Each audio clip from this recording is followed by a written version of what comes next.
a decorated war hero, discovered his wife's betrayal through a single text message that would change everything forever. But what nobody expected was that this soldier's response would expose a conspiracy so twisted, it would destroy an entire family's reputation and send shockwaves through their wealthy community. While Staff Sergeant Jake Thompson was risking his life saving civilians in a war-torn country, the woman he'd trusted with his heart, his home, and his fortune was planning the ultimate betrayal with his own business partner. This is the story of a man who served his country with honor for over a decade, a father who video called his teenage son every single day, despite being 8,000 miles away, and a husband who sent every penny of his combat pay home to build the life his family deserved.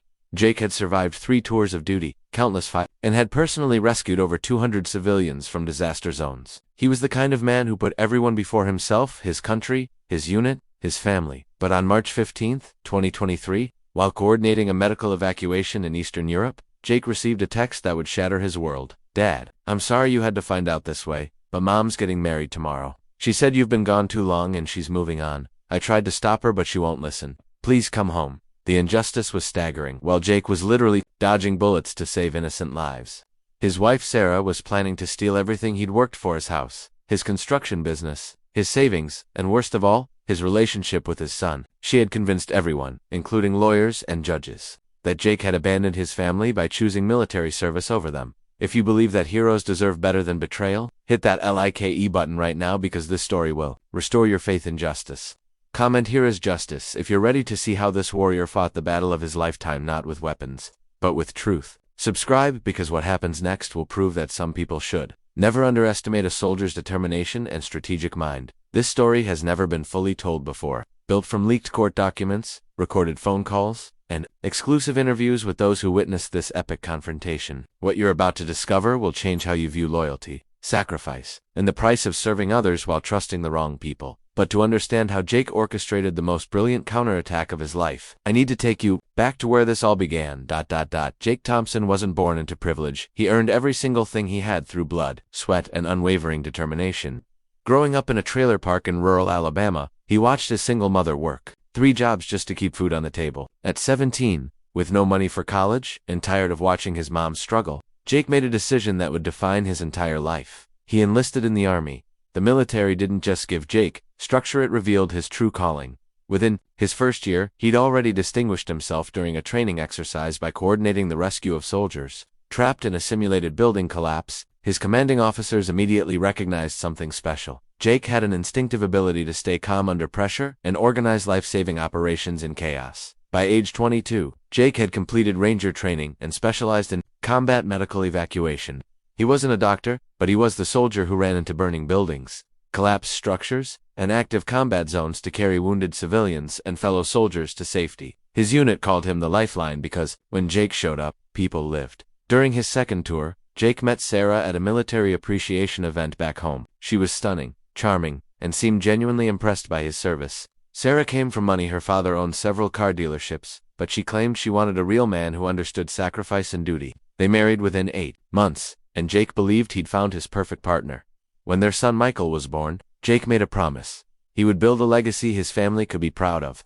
Using his military discipline and leadership skills, Jake started a construction company specializing in disaster relief and emergency repairs. The business thrived because Jake treated every project like a rescue mission: urgent, precise, and always putting people's safety first. But Jake's success created an unexpected problem. Sarah grew accustomed to the lifestyle his deployments and business provided: the large house, luxury cars, private school for Michael. Bucci resented the man who made it all possible. She began calling his service selfish and his overseas missions abandonment. The first crack in their marriage appeared when Jake's business partner, Richard Hawthorne, started spending increasingly more time at their house during Jake's deployments. Richard was everything Jake wasn't: smooth-talking, always available, and seemingly devoted to helping Sarah manage things while her husband was away.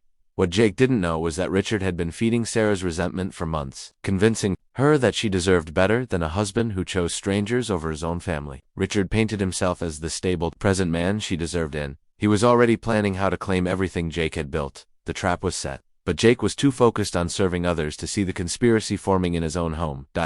Sarah Thompson and Richard Hawthorne weren't just having an affair, they were orchestrating the most calculated betrayal imaginable. And their weapon of choice was Jake's own honor and dedication to service. Sarah had transformed from the woman who once proudly wore her military wife pin to a master manipulator who used Jake's deployments as ammunition against him. She began documenting every missed birthday, every school event Jake attended via video call, every holiday he spent overseas.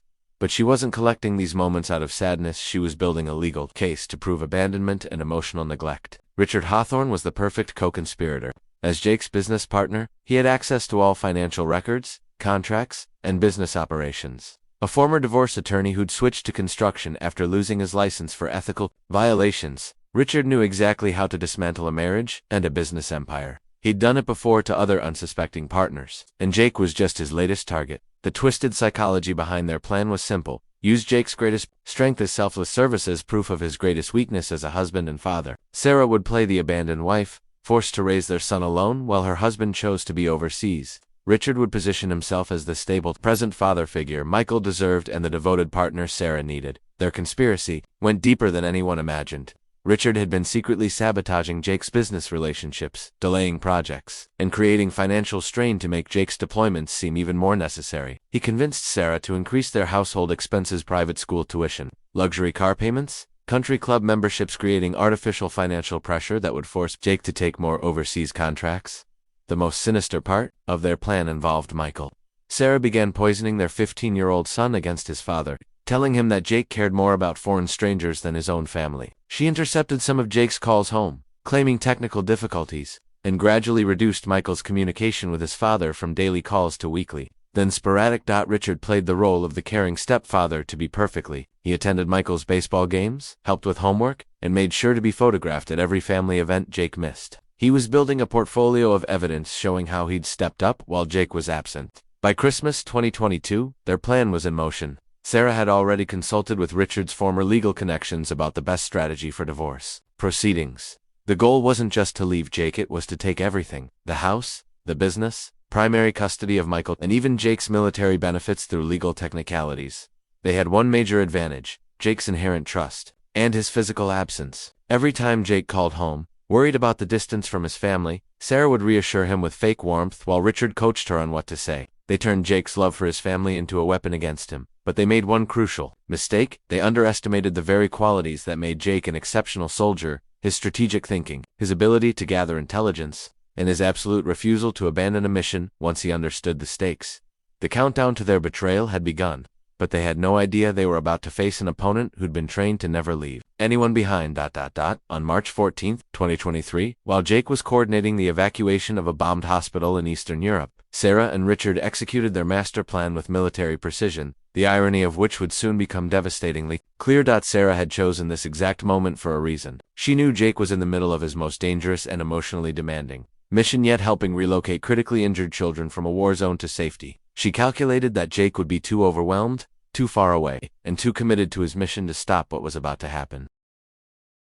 The legal papers had been filed 3 days earlier, while Jake was unreachable due to combat operations. Sarah's lawyers argued emergency circumstances and abandonment, presenting a case that painted Jake as a man who had chosen warfare over family for the final time. Richard had helped orchestrate the timing, perfectly filing when Jake couldn't possibly respond or defend himself. But the cruelest blow wasn't the legal maneuvering, it was how they used Michael as their weapon. Sarah convinced their son that the divorce was Jake's fault, that his father had forced this situation by refusing to come home and be a real husband and father. She made Michael believe that Richard was the stable future their family needed. Wedding was planned for March 15, exactly 24 hours after the papers were served. Sarah had chosen a small, intimate ceremony at Richard's family estate, inviting only close friends and family. She told everyone that Jake had been notified, but had chosen not to return, even for his son's emotional well-being. The narrative was perfect: the abandoned wife finally finding happiness with a man who would actually be present. Richard's role in the betrayal was even more calculating. While Sarah handled the emotional manipulation, he had spent months systematically transferring business assets, changing bank account access,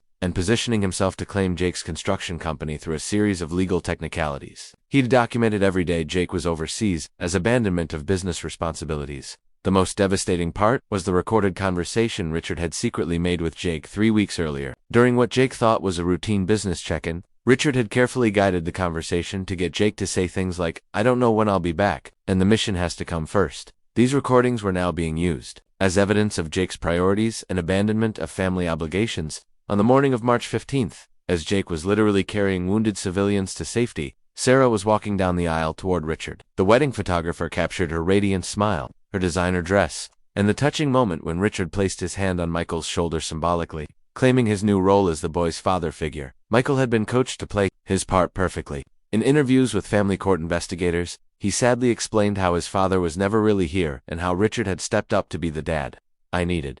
The 15-year-old had been so thoroughly manipulated that he genuinely believed he was protecting his mother and choosing a better future. By evening, it was done. Sarah Thompson had become Sarah Hawthorne. Richard had legal claim to half of Jake's business empire, and Michael had a new stepfather who promised to never leave him for some foreign war. They celebrated their victory with champagne and congratulations, from friends who praised Sarah for finally putting herself first, and Richard for being the man Jake never could be. The perfect crime had been executed flawlessly, but at 11:47 p.m. Eastern Time, as the newlyweds were settling into their honeymoon suite, Michael's conscience finally cracked. Unable to live with the guilt, he grabbed his phone and sent the text message that would detonate everything they had built. Jake Thompson had survived IED explosions, sniper fire, and collapsing buildings. But nothing had prepared him for the emotional devastation of his son's text message. As he read those words, "Mom's getting married tomorrow," while standing in the ruins of a bombed hospital, something fundamental shifted inside him. For the first time in his military career, Jake abandoned his post. Not recklessly, he completed the immediate medical evacuation he was coordinating, but then he did something that shocked his commanding officers. He requested emergency leave and prepared to return home immediately. The soldier who had never put personal matters before duty suddenly understood that his family was under attack, and this was the most important mission of his life. But during the 18-hour journey home, Jake's tactical mind began processing everything differently. The timeline didn't make sense. How could divorce papers be filed and a wedding planned so quickly? How could his business partner allow such legal complications with their company? Why hadn't Michael contacted him sooner? If things were this bad, by the time Jake's plane touched down in Atlanta, he had already reached a devastating conclusion. This wasn't a spontaneous decision born from loneliness. This was a calculated attack that had been planned for months, possibly years. Jake's first ally came from an unexpected source. Maria Santos, the cleaning lady who worked at their house twice a week, approached him hesitantly at the airport. Maria was a 45-year-old immigrant from Honduras who had been working for wealthy families for over a decade, invisible to most but observant of everything. "Mr. Jake," she said, in broken but determined English, "I need to tell you what I see in your house. They think I understand English good, but I understand everything. I have recordings on my phone."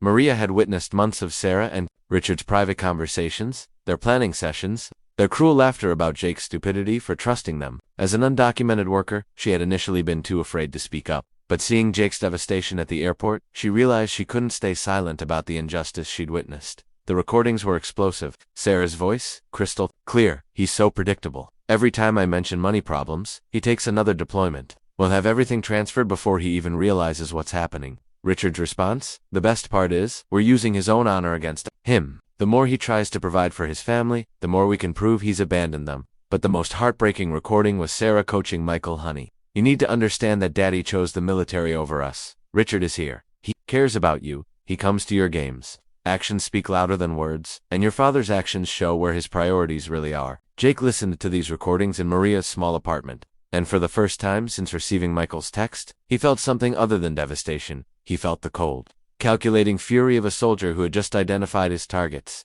Maria had more evidence than just recordings. She had photographed financial documents left carelessly on kitchen counters, copied business papers from Richard's briefcase when he forgot it at the house, and even recorded video of Sarah and Richard celebrating their plan's success with champagne, while Jake was risking his life overseas. "They think people like me are invisible," Maria explained. "They talk like I'm not human, like I cannot understand, but I understand everything, and I see everything. What they do to you is wrong, but what they do to your son, making him believe lies about his father, that is evil." Jake realized he now had two objectives: expose the conspiracy and save his relationship with Michael, who had been manipulated into betraying the father, who loved him unconditionally. The war hero, who had spent years saving strangers, was about to fight the most personal battle of his life, and this time, he wouldn't be fighting alone. This time, he had an ally who had been watching, listening, and gathering intelligence while hiding in plain sight. The counterattack was about to begin, and Sarah and Richard had no idea that their greatest advantage, Jake's absence, was about to become their ultimate downfall. Jake and Maria had exactly 72 hours before Sarah and Richard returned from their honeymoon. 72 hours to gather enough evidence to expose a conspiracy that had been months in the making. What followed was the most precise intelligence operation Jake had ever conducted, and this time, the stakes were personal. Maria's access to the house during the newlyweds' absence was invaluable. As she cleaned, she systematically photographed every document in Richard's hastily moved belongings, every bank statement Sarah had left in her office, and every piece of correspondence between the conspirators and their lawyers. Jake, meanwhile, used his military contacts to legally obtain phone records, financial transfers, and business transaction histories. The evidence they uncovered was staggering. Richard had been siphoning money from Jake's construction company for over 8 months, using fake vendor invoices and inflated project costs to redirect funds into accounts Sarah had opened under her maiden name. They had stolen over $340,000 while Jake was risking his life overseas. Money that was supposed to secure his family's future and fund his son's college education. But the financial theft was nothing compared to the emotional manipulation they discovered. In Sarah's laptop carelessly left unlocked, they found months of calculated conversations with a child psychologist Richard had secretly hired not to help Michael cope with his father's deployment, but to develop strategies for alienating Michael from Jake permanently. The psychologist's notes were chilling. Patient's attachment to absent father remains strong. Recommend increasing emphasis on father's choice to prioritize military service over family presence. Suggest presenting stepfather figure as stable alternative during father's absences. Key is making child believe father's service is selfish rather than sacrificial. Jake read these notes with the same focused intensity he'd once used to study enemy movements. But the pain was personal, in a way no combat situation had ever been. They hadn't just stolen his money, they had weaponized his love for his country, and his desire to serve others against his relationship with his own son. Maria discovered something even more damaging. Video recordings Sarah had been secretly making of Michael's emotional breakdowns during particularly difficult periods when Jake was deployed. Instead of comforting their son, Sarah had been documenting his pain as evidence for her custody case. In one particularly heartbreaking video, 15-year-old Michael cried about missing his father, only to have Sarah respond, "Well, maybe if he cared more about you than those strangers overseas, he'd be here." The business records revealed Richard's masterful manipulation of Jake's company. Every time Jake took a deployment, Richard would intentionally create problems with ongoing projects, then solve them in ways that made him appear indispensable while making Jake seem unreliable. He had systematically destroyed relationships with their biggest clients, all while positioning himself to buy out Jake's shares at a fraction of their true value. But their most arrogant mistake was yet to be discovered. In Richard's email drafts, Jake and Maria found correspondence with a local journalist about writing a human interest story about Sarah's courage in leaving her absentee military husband for a man who understood family values. Richard had planned to publicly humiliate Jake as the final insult, turning him into a cautionary tale about military families. The breakthrough came when Maria remembered something crucial. 3 weeks earlier, while cleaning Richard's car in their garage, she had noticed him making a phone call that seemed urgent and secretive. Maria's broken English had fooled Richard into thinking she couldn't understand complex conversations, but she had recorded the entire call on her phone. In that recording, Richard's voice was crystal clear. "Jake will never see this coming because he trusts everyone. That's what makes him a good soldier and a terrible businessman. By the time he gets back, if he even bothers to come back, everything will be legally transferred. The beauty is, we're using his own nobility against him every day he stays overseas. To help people is another day we can claim abandonment." Jake played this recording 3 times, his jaw tightening with each repetition. He had spent his entire adult life protecting people, and the 2 people he'd trusted most had turned his greatest strength into a weapon against him. But as Jake reviewed all the evidence with Maria, he realized something important. Sarah and Richard's arrogance had made them sloppy. They had documented their own conspiracy so thoroughly that they had essentially built the case against themselves. The hunter was about to become the hunted. And Jake Thompson, the soldier who had never lost a mission, was about to demonstrate that some battles are worth fighting with everything you have. As their rental car pulled into the driveway for their surprise return, Sarah and Richard had no idea. They were walking into the most perfectly laid trap of their lives. Jake Thompson had orchestrated military operations in 3 war zones, but nothing had required the precision and emotional control of what he was about to execute. This wasn't just about exposing Sarah and Richard. This was about saving his son from a lifetime of believing lies about his father, and ensuring that justice was served in the most public, undeniable way possible. The plan Jake developed was elegantly simple: let Sarah and Richard return from their honeymoon believing they had won completely, while systematically positioning all the evidence for maximum impact. Jake would remain overseas for 3 more days, giving them time to settle into their false sense of security while he finalized every detail of their downfall. Maria became Jake's primary intelligence asset, continuing her cleaning duties while secretly installing small recording devices Jake had acquired through his military contacts. These weren't just any recording devices, they were military-grade equipment, designed to capture clear audio in combat situations. Every conversation Sarah and Richard had in their secure home was now being documented. The recordings from their first night back revealed everything Jake needed to hear. Sarah and Richard celebrated their perfect execution with champagne, laughing about how predictable Jake had been. Richard boasted about the legal documents that would strip Jake of his business within 60 days, while Sarah mocked her ex-husband's pathetic attempt to veto call Michael from overseas. But the most crucial element of Jake's plan involved his son. Through Maria, Jake learned that Michael was struggling with guilt about the wedding text message. The teenager had been questioning whether he'd done the right thing, especially after seeing his mother's cold reaction to his emotional confession that he missed his father desperately. Jake made a decision that went against every protective instinct he had as a father. He would let Michael witness the truth about his mother and stepfather firsthand, in a way that would be undeniable and life-changing. It was a risk traumatizing his son further, but Jake knew that Michael needed to see the manipulation clearly to ever trust his father again. The evidence portfolio Jake and Maria had assembled was devastating.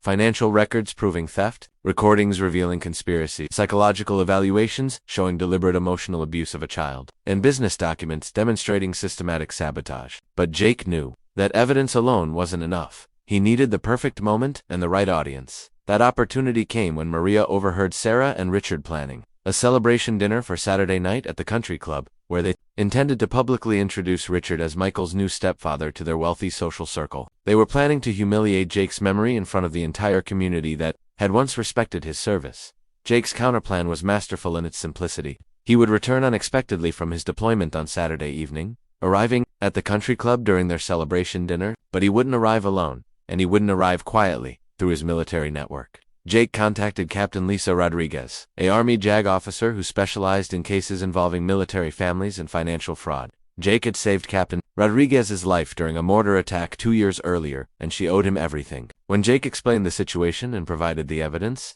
Captain Rodriguez immediately agreed to accompany Jim in full dress uniform to provide legal authority to his accusations. Jake also reached out to Michael's baseball coach Tom Williams, a former Marine who had always respected Jake's service and had noticed Michael's recent behavioral changes. Coach Williams had suspected something was wrong with Michael's family situation and readily agreed to be present as a witness and support system for the teenager. The final element was the most important.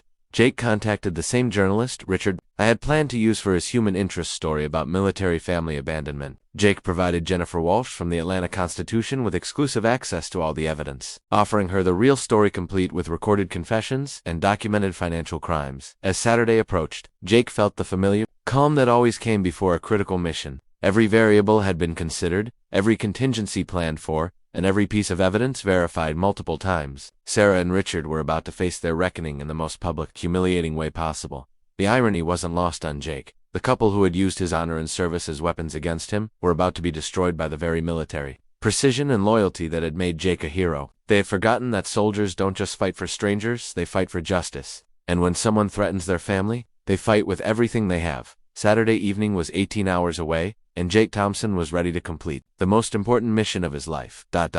Saturday, March 25, 2023, 7:30 p.m. The Magnolia Country Club's main dining room was filled with the town's elite, all gathered to celebrate what Sarah had described as her new beginning with a man who understood the importance of family. The irony was about to become legendary. Sarah looked radiant in her designer dress, accepting congratulations from friends who praised her courage in leaving her absent military husband. Richard played his role perfectly, his hand possessed on Michael's shoulder as he introduced himself as the boy's new father figure. Michael sat quietly, still struggling with conflicting emotions about his father's absence and his mother's happiness. At exactly 7:45 p.m., the dining room doors opened. Jake Thompson walked in wearing his full dress uniform, ribbons and medals gleaming under the chandelier lights. Behind him came Captain Rodriguez, also in dress uniform, and Coach Williams in his Marine dress blues. The conversation in the room died instantly. Sarah's face went from radiant joy to absolute terror in seconds. Richard's confident smile froze as he recognized the calculated precision of what was happening. This wasn't an emotional outburst from a devastated husband, this was a military operation. Ladies and gentlemen, Jake announced, his voice carrying the authority of a soldier addressing troops, I apologize for interrupting your evening, but I believe you should know the truth about why this celebration is taking place tonight. Jake stepped forward, and every eye in the room followed him. My name is Staff Sergeant Jake Thompson. While I was overseas saving lives in a war zone, the woman I married and the man I trusted as my business partner executed a conspiracy to steal my life, my business, and my son. Sarah started to speak, but Captain Rodriguez stepped forward. Ma'am, I would strongly advise you to remain silent. What Staff Sergeant Thompson is about to present has been reviewed by military legal authorities and anything you say can and will be used in both military and civilian court proceedings. Jake pulled out a tablet and connected it to the room's presentation schema setup he had arranged with the club's AV staff earlier. I have recordings, financial documents, and sworn statements that prove systematic fraud, conspiracy, and emotional abuse of a minor, but I think it's better if you hear it in their own words. The first recording filled the room, Sarah's voice, crystal clear. He's so predictable. Every time I mention money problems, he takes another deployment. We'll have everything transferred before he even realizes what's happening. The silence in the dining room was deafening. Sarah's friends, women who had just been congratulating her courage, stared at her in shock. Richard tried to stand, but Coach Williams stepped behind his chair. A silent but unmistakable message to remain seated. Jake played the recording of Richard. The best part is, we're using his own honor against him. The more he tries to provide for his family, the more we can prove he's abandoned them. Michael's face went white as he heard his mother's voice coaching him. Honey, you need to understand that Daddy chose the military over us. Richard is here. He cares about you. He comes to your games. Stop, Sarah finally screamed, standing up. You can't do this. This is our private business. Jake looked at her with the cold stare of a soldier who had identified his target. Private. You made it public when you planned to humiliate me in the newspaper. You made it public when you celebrated stealing from a deployed soldier. You made it public when you turned my son against me while I was risking my life to serve others. Captain Rodriguez addressed the room. Staff Sergeant Thompson has provided evidence of over $340,000 in fraudulent transfers, systematic business, sabotage, and conspiracy to commit fraud against a deployed service member. These are federal crimes with mandatory minimum sentences. Jake played the final, devastating recording. Richard's voice on the phone. Jake will never see this coming, because he trusts everyone. That's what makes him a good soldier and a terrible businessman. By the time he gets back, if he even bothers to come back, everything will be legally transferred. The room erupted. Sarah's friends were openly disgusted, several of them standing and walking away from the table. Richard's business associates began calculating their own legal exposure. The country club's manager approached Jake with obvious respect, apologizing for the venue being used for what was clearly a celebration of criminal activity, but the most important reaction came from Michael. The 15-year-old stood up slowly, tears streaming down his face, and walked toward his father. Dad? I'm so sorry. I didn't know. I believed them. I thought ... I thought you didn't care about us. Jake knelt down to his son's level, his military composure finally cracking. Son, you are the most important thing in my life. Everything I did, every mission, every deployment hit was all to build a future for you. They lied to you, and that's not your fault. As father and son embraced, Sarah made one final, desperate attempt to salvage the situation. This is all taken out of context. Jake, you were never here. I was lonely. I needed, ma'am. Captain Rodriguez interrupted. You need to stop talking. Mr. Hawthorne, you both need to understand that federal marshals are waiting outside to serve warrants for your arrest on charges of conspiracy to commit fraud against a military service member, theft of military family benefits, and violation of the Service Members Civil Relief Act. The fall of Sarah and Richard Hawthorne was swift, complete, and witnessed by everyone who mattered in their community. Their perfect crime had become their perfect downfall, destroyed by the very man they had underestimated. 3 months later, the transformation was complete. Sarah Thompson Hawthorne sat in a federal courthouse wearing an orange jumpsuit, facing Judge Maria Gonzalez for sentencing. The woman who had once moved through country club circles in designer dresses was now just another defendant who had targeted a military family for personal gain. The federal charges were devastating: conspiracy to commit fraud against a service member, theft of military benefits, violation of the Service Members Civil Relief Act, and interstate wire fraud. The evidence Jake and Maria had collected was so comprehensive that Sarah's lawyers advised an immediate guilty plea to avoid even harsher sentences. Richard Hawthorne faced additional charges for business fraud and embezzlement. His legal license had already been permanently revoked, and his assets frozen pending restitution payments. The man who had planned to steal Jake's construction empire now faced 7 to 10 years in federal prison and complete financial ruin.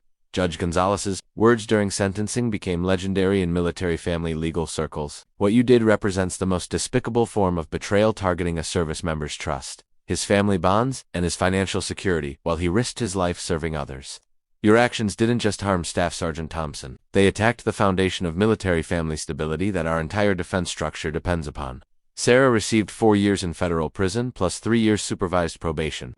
Richard got 8 years plus mandatory restitution of all stolen funds with interest. Both were ordered to have no contact with Michael for the duration of their sentences, and Sarah's parental rights were permanently modified to supervised visitation only after her release. But the legal victory was just the beginning of Jake's real triumph. The most important transformation had happened with Michael, the 15-year-old, initially devastated by learning the truth about his mother's manipulation, had thrown himself into rebuilding his relationship with his father with the same intensity Jake brought to his missions. Father and son began taking weekend trips together, hunting, fishing, attending baseball games. Jake taught Michael about military values, honor, integrity, putting others before yourself, and standing up for what's right even when it's difficult. Michael, in turn, helped Jake understand how to balance his service commitment with being present for the people who mattered most. The construction business not only survived but thrived. Jake's military precision and reputation for integrity attracted new clients who specifically wanted to work with someone they could trust completely. The company expanded into veteran housing projects and disaster relief construction,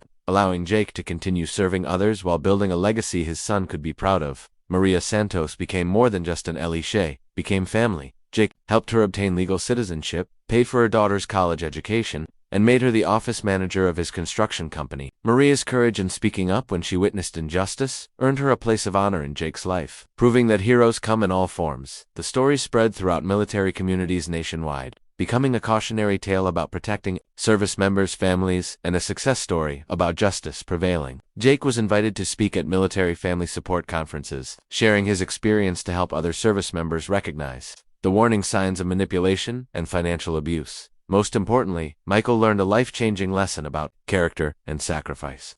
He began volunteering with veteran organizations, understanding that his father's service had always been about protecting others, not abandoning his family. The manipulation that had poisoned his relationship with his father became the foundation for a deeper appreciation of sacrifice and service.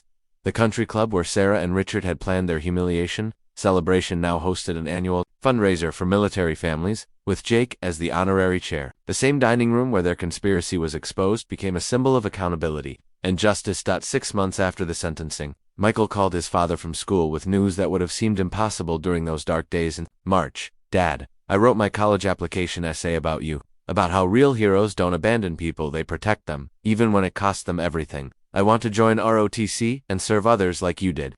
Jake Thompson had won more than a legal victory. He had reclaimed his family, his honor, and his son's respect. The soldier who had never left anyone behind had successfully completed his most important rescue mission, saving his relationship with the person who mattered most. Today, 18 months after that devastating text message changed everything, Jake Thompson stands in his construction company's new headquarters at building dedicated to providing disaster relief and veteran housing projects. On his desk sits a framed photo from Michael's high school graduation, where his son wore his ROTC uniform with the same pride Jake once felt putting on his military dress blues. Michael is now a freshman at West Point, following in his father's footsteps but with a deeper understanding of what service truly means.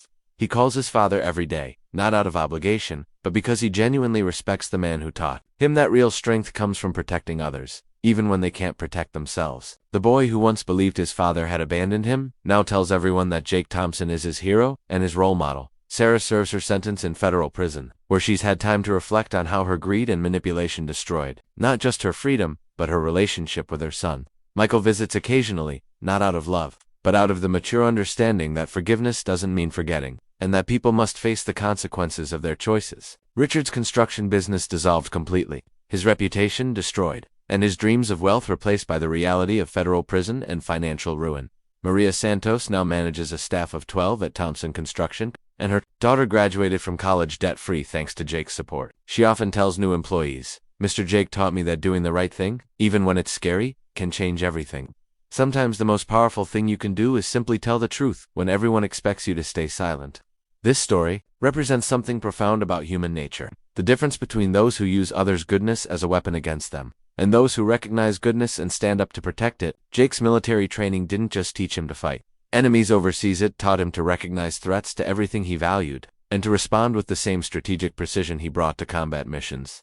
The real lesson isn't about revenge, it's about the power of truth, the importance of loyalty, and the reality that people who dedicate their lives to serving others deserve protection from those who would exploit their sacrifice. Jake's story proves that honor isn't weakness, service isn't abandonment, and trust isn't stupidity, but evil people will always try to convince good people otherwise. If you made it to the end of this story, you're part of the 3% who understand that real justice takes time, evidence, and courage. You witnessed something powerful, a reminder that heroes don't just wear uniforms. They're ordinary people who refuse to let injustice win, even when it costs them everything.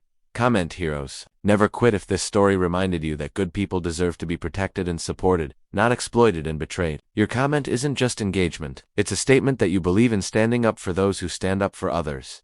When you subscribe to this channel, you're not just following stories. You're joining a community that believes truth matters, justice is worth fighting for, and that people who sacrifice for others deserve our respect and protection. We have hundreds of stories about ordinary people who refuse to let evil win, and each one proves that courage comes in many forms. Share this story because someone in your life needs to hear it. Maybe it's a service member who feels unappreciated, a person being manipulated by someone they trust, or simply someone who has forgotten that standing up for what's right is always worth the cost. Remember this truth that Jake Thompson proved with his life: the measure of a person isn't found in their moments of comfort, but in how they respond when everything they've built is under attack. Real heroes don't abandon their mission, they adapt. They gather their allies, and they fight with everything they have for the people and principles that matter most. That's the standard we should all aspire to, and the reason why stories like Jake's will always inspire those who refuse to let injustice have the final word.